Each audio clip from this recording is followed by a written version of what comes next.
spirited. You truly think you can stop time?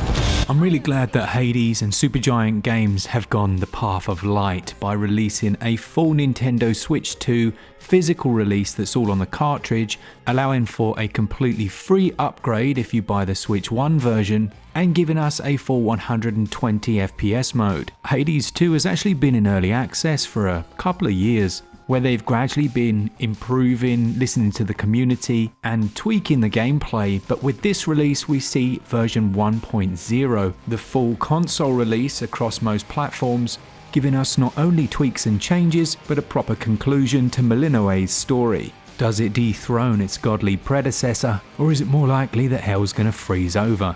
Well, my name's Mark Walker, welcome back to SwitchUp, now let's find out.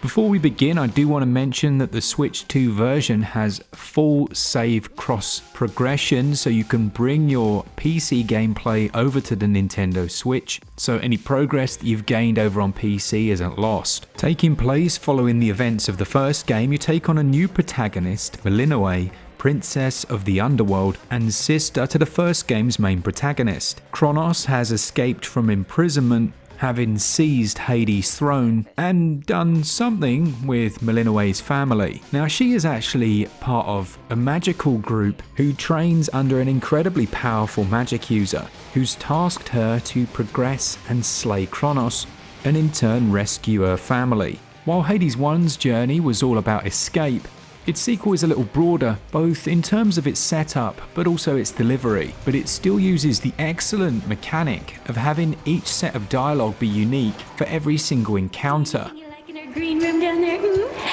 Your so-called green room. Now obviously this does have some limit, but generally you won't see the same twice and have them say the same thing. If you beat them in combat and come back a second time, they'll comment on a new weapon you've got. They'll mention how you got lucky last time, or they just won't be there at all and something completely random will happen. In this regard, it's one of the most refreshing roguelites which really rely on repetition. As ever, you're joined by a plethora of ethereal beings, some of whom are very nice and others are a bit of a pain in the butt. Oftentimes they'll intervene in your actions, so if you're out on a run, they may turn up in a positive or a negative way, sometimes challenging you to get more kills than them, or showing up in a pinch to try and help you out. And they made things a little deeper by letting you gift a certain item or items to those deities. In return, they'll give you a special trinket or token that allows you to activate a skill for each run. While Hades 2 may initially feel very similar to Hades 1, it's actually a completely different experience.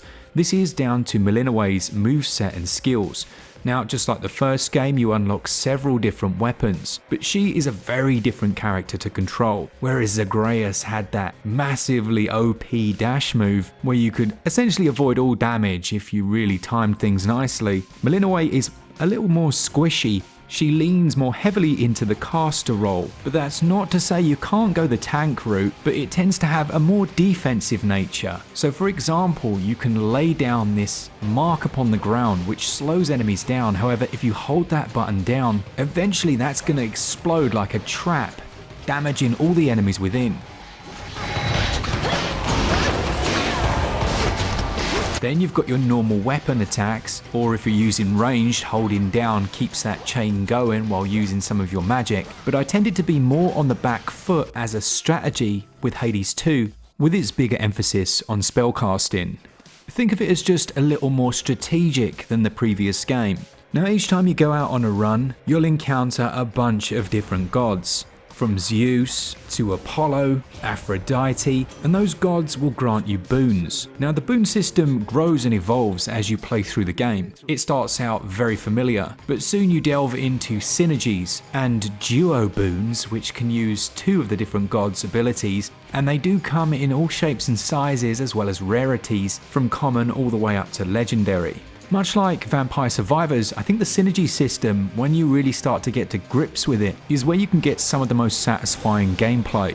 But it's not all combat. There are other things as well, such as mining for minerals, there's a fishing game, and there's so much in the way of progression that you never really feel that frustration of going back to the start area, because realistically you know you're going to be able to create something new. You'll always see a big yellow and black exclamation mark, meaning, yep, there's something new that you can create or craft or brew, and doing so then improves the run for next time. Now, working your way through a floor, eventually you're going to reach the boss, and choice of weapon can make a huge difference to how difficult these are. Some of them seem a little unbalanced towards close range melee as opposed to those long distance magical moves, but that could just be me not very good at dodging. The dodge does have a cooldown, as do your other abilities, and you'll quickly realize the importance of choosing boons that are going to help quickly replenish your magic, as without it you won't actually be able to perform half of your moves.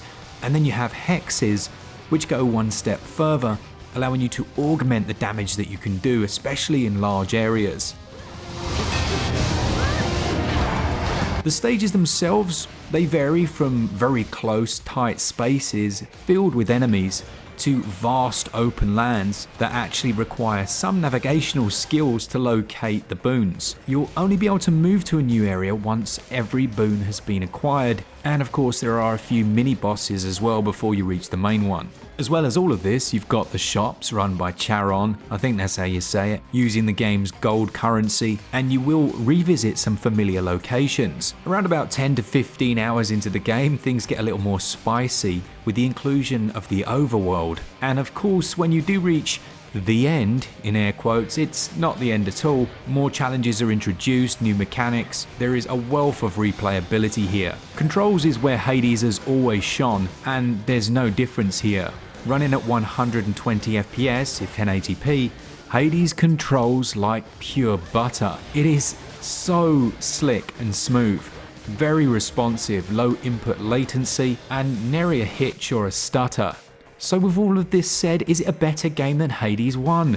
That's a difficult one. While it does introduce so many new elements and mechanics, I couldn't honestly say I think it's a better game. I think maybe I preferred the style of the first in terms of that offensive combat. I think what it is the flow. So Hades 1 almost nailed that perfect combat flow. Sometimes, and with certain builds here, it feels more stunted. The thing is, for all these minor nitpicks, you can build around them. Hades 2 offers you enough options so that you can tailor your loadout to essentially suit most playstyles. Gameplay scores 19 out of 20. While the controls are very responsive and tight, the flow of combat does sometimes play out in a way that's not always as satisfying as I'd like, but they score 18 out of 20. For over a decade now, Supergiant Games art director, also responsible for the likes of Bastion and Transistor, has been creating visually stunning experiences. And Hades 2 is a pièce de résistance. The character models and designs are incredible. I love the way she's used a few lighting effects and animated effects on characters for their portraits to sometimes give them like a shine, more movement, or a three-dimensional quality. It just looks incredible. Now here's the thing, there is some weirdness on Nintendo Switch and Switch 2. Not massive, but it's a bit odd. So the Nintendo Switch 2 allows you to run the game at 120 FPS, which is amazing. That is only when you're docked, which is a little bit less amazing. There is a really weird way of enabling 4K. You have to basically turn off 120 FPS in the system settings and then manually set 4K rather than automatic display mode. Then go back into the game and you can have 4K resolution. I'm not sure why there isn't a display toggle in the options, but really the big issue is if you're a Switch 1 player. If you're playing on Switch 1, you're getting a docked resolution of 720p, which I'm going to be honest, doesn't look great at all on a 4K TV. It looks really blurry, and sadly it makes Switch 1 the worst way to play the game. It's more noticeable as well because those handheld modes run at the Switch's and Switch 2's native resolution, so in that way it looks fine, it looks very crisp. Surely it's something they can patch up. Now in motion, don't get me wrong, it still looks incredible, and hopefully we see that down the line. Still, let's be honest, it looks absolutely amazing and runs brilliantly. Visuals and performance, they score 19 out of 20. Now, alongside art director Gen Z, I think that's actually her name, is composer Darren Korb, who's also a co-founder of Supergiant Games, who brings back his signature Greek folk instrument metal electronica mashup. My goodness, does it sound good.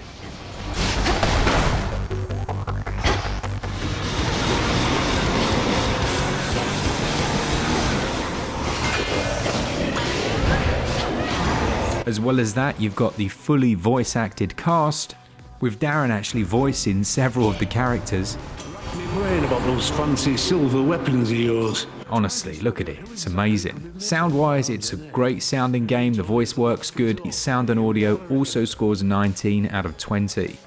Hades 2 on Nintendo Switch will set you back £24.99 for the digital edition, and there will be a physical version as well, but I don't think that comes out at launch. £24.99 is not bad at all. The first game was £22.49, mirroring a similar rise for Silksong from Hollow Knight. As mentioned already, you can upgrade for free if you have the Switch 1 version. Going to Switch 2 is a 6.4 gig download as well, so not a huge file, and to complete you're looking at around 60 to 100 hours, but if you're just going to rush through the very main campaign, more like 20 to 30.